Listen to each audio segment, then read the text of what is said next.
की सरकार किस प्रकार काम कर रही है। अरविंद केजरीवाल जी की सरकार के कामों का मुआयना controller and auditor general CAG उन्होंने किया है और वो रिपोर्ट आज पब्लिक हुई है, अखबारों में भी छपी है, मीडिया में भी विषय चल रहा है। सबसे पहले तो अनेकों विषयों पर CAG ने फोकस किया है, मगर सबसे महत्वपूर्ण विषय शीश महल है, उनका खुद का घर है।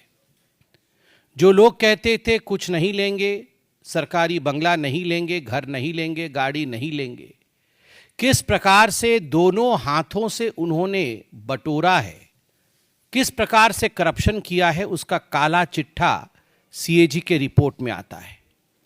अब ये अरविंद केजरीवाल जी, उनका जो डेजिग्नेटेड घर है उसका एड्रेस है 6 फ्लैग स्टाफ रोड। मगर आपको जान के आश्चर्य होगा कि CAG की रिपोर्ट कहती है कि 17 मार्च 2020 17 मार्च 2020 को दिल्ली की PWD डिपार्टमेंट ने एक प्रपोजल दिया कि इस 6 फ्लैग स्टाफ रोड को, केजरीवाल जी के मकान को रीमॉडलिंग करना होगा। और ये रीमॉडलिंग कोई छोटा मोटा काम नहीं होगा, ये पूरा डेमोलिश करके, एक सिंगल स्टोरी बिल्डिंग थी ये, उसको पूरा डेमोलिश करना होगा और उसके ऊपर एक एडिशनल स्टोरी बिल्डिंग बना करके एक और मंजिल ऐड करना होगा और बड़े रूप से इस मकान को बनाना होगा। और ये प्रपोजल दिया 17 मार्च 2020 को PWD डिपार्टमेंट ने, और एक दिन के अंदर ही इस प्रपोजल को मान लिया गया। विश्व में मुझे लगता है कहीं भी ऐसा नहीं हुआ होगा कि प्रपोजल आज दिया गया और आज ही मान लिया गया है, तुरंत मान लिया गया। अब मान लिया गया तो क्या हुआ, तो एस्टिमेशन होती है, कोई बिल्डिंग बनेगा, उसको तोड़ा जाएगा, नई बिल्डिंग बनेगी, तो एक एस्टिमेटेड कॉस्ट निकालना पड़ता है कि इतना खर्चा होगा। तो एक एस्टिमेशन उसका निकाला गया कि कितना एस्टिमेटेड कॉस्ट है। तो आपको बता दूं, एस्टिमेटेड कॉस्ट है 7 करोड़ 61 लाख रुपए, 7 करोड़ 61 लाख रुपए का एस्टिमेशन बना कि इतने में अरविंद केजरीवाल जी की हवेली बन जाएगी। मगर बाद में टेंडर प्रोसेस होता है, एक तो एस्टिमेटेड कॉस्ट होता है, उसके बाद सरकार टेंडर निकालती है। तो टेंडर निकाला गया तो टेंडर का कॉस्ट 8 करोड़ 62 लाख रुपए का निकला।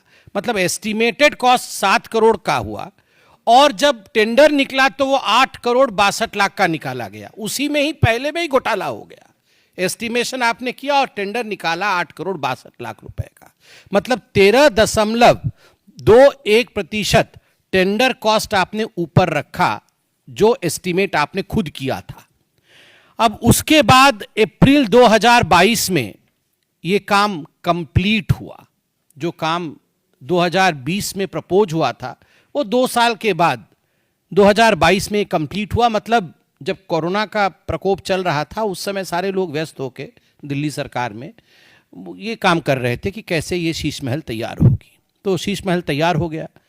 अब फाइनल पेमेंट कितना दिया गया, मैंने आपको कहा 7 करोड़ एस्टिमेशन, वो 62 लाख 61 लाख हम पॉइंट वाला छोड़ देते हैं, 7 करोड़ एस्टिमेशन, 8 करोड़ का टेंडर हुआ और उसके बाद जो पेमेंट दी गई 2022 में वो है 33 करोड़ 66 लाख 66 लाख 33 करोड़ 66 लाख 33 करोड़ 66 लाख रुपीस। कहां 7 लाख का एस्टिमेट, 7 करोड़ का एस्टिमेट, और कहां 33 करोड़ दिया गया है।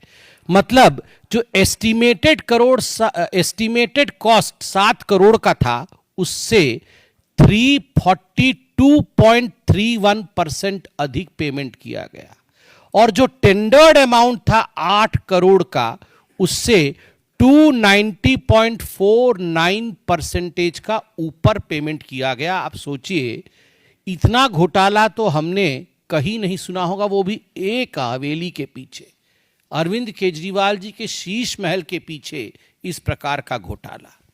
और क्या क्या इसमें घोटाला हुआ, CAG और क्या कहती है। CAG कहती है, देखिए कोई भी बिल्डिंग बनानी हो, कुछ भी आपको एक काम करना हो तो आजकल है एक टर्म कंसल्टेंट। वो कंसल्टेंट आता है और बोलता है हाँ यहाँ पर ऐसा होगा, यहाँ पर ये बनेगा, फलाना बनेगा, तो उसका एक कंसल्टेंसी फीस भी होती है। तो कंसल्टेंट कैसे चुने जाते हैं, सरकार में एक प्रक्रिया होती है, एडवर्टाइजमेंट होता है, और केजरीवाल जी तो वो जो एक डबल एक्सेल शर्ट पहन के एक रेनॉल्ड का पेन लगा के एडवर्टाइजमेंट करने में नंबर 1 है, अपना एडवर्टाइजमेंट करने में नंबर 1 है, मगर कंसल्टेंट के लिए कि उनका शीश महल कौन बनाएगा, उसका कंसल्टेंट के लिए एक भी एडवर्टाइजमेंट नहीं किया। कैसे हुआ फिर? स्पॉट कोटेशन, मतलब वहीं खड़े हो गए और बोले कौन कौन बनाएगा, कौन बनाएगा, जरा कंसल्टेंट कौन होगा, आओ। मतलब जैसे गेट पे ही खड़े थे वो कंसल्टेंट। पहले से 3 लोगों को बोल रखा था कि तुम तीनों आ जाना, हम तुमको दे देंगे। तो 3 कंसल्टेंट आ गए और 3 कंसल्टेंट में से सीएजी लिखती है, without any specifications, without any basis of selection, consultant उसी दिन चुन लिए जाते हैं। मतलब आज कंसल्टेंसी की रिक्वायरमेंट है, कोई एडवर्टाइजमेंट नहीं, कुछ भी नहीं, आज ही कंसल्टेंट चुन लिए गए। अब कंसल्टेंट भी आ गए। उसके बाद देखिए repeated revision of preliminary estimate. अब कोई भी घर बनता है, मकान बनता है, रोड बनता है, कुछ भी बनता है तो एक प्रिलिमिनरी एस्टीमेट होता है कि हाँ ये जो है, ये ग्लास का ढकने वाला सामान है, ये कितने का आएगा, ये 20 रुपए का या 25 रुपए का आएगा।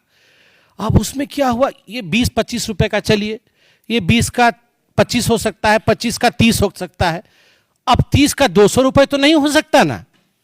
तो ये रिपीटेड एस्टीमेट, हर तीसरे चौथे दिन इनका एस्टीमेट बदलता गया जो इन्होंने एस्टीमेट दिया था। और उसके पीछे सीएजी कहती है, no justification for payment to the consultants and PWD increased buildup area. सबसे पहले तो एस्टीमेट होता है कि घर का हम कितने एरिया में घर बनाएंगे। हम सब जानते हैं कि इतने स्क्वायर मीटर में हम घर बनाएंगे, कि इतने स्क्वायर फुट में हम घर बनाएंगे।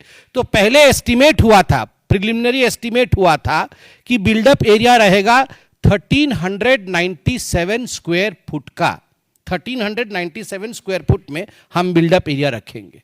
इसी के आधार पर सारा टेंडर इत्यादि हो गया और रातों रात एक दिन बदल दिया उन्होंने बदल करके कर दिया कि 1905 स्क्वायर फीट, मतलब 36% बढ़ा दिया एस्टीमेट कि 1905 स्क्वायर फीट में। क्योंकि अब शहंशाह क्या रहेंगे 1300 स्क्वायर मीटर में, शहंशाह के थोड़ा बड़ा होना चाहिए।